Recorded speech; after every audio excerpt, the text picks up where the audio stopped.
Want to turn off VoiceOver on your Apple Watch but finding it tricky to navigate? Don't worry. Here's a clear step-by-step guide to help you disable it quickly, even if VoiceOver is already active. Before we get into the process, make sure you liked this video, subscribed to my channel, and shared it with your friends. Also, there's one important thing you should know. When VoiceOver is enabled, a single tap only makes the watch read out the selected item. Workout. To actually open or activate anything, you'll need to double tap after highlighting it. This can feel a bit confusing at first, but you'll get the hang of it. So, now, start by pressing the digital crown to return to the home screen. Next, tap once on the settings icon.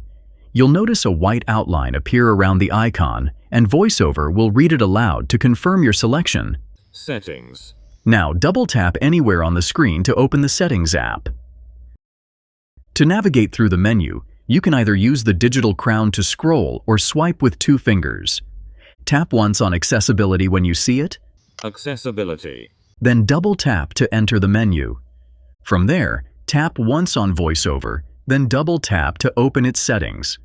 Finally, tap once on the VoiceOver toggle switch and double tap again to turn it off. You should now be back in full control of your Apple Watch's normal touch navigation. That's all it takes.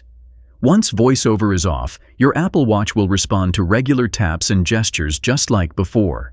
Just a reminder, while VoiceOver is active, always double tap to confirm any action after tapping once to select.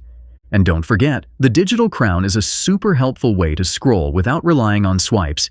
If you found this video useful, feel free to save it or share it with someone who might need it. See you soon at the next one.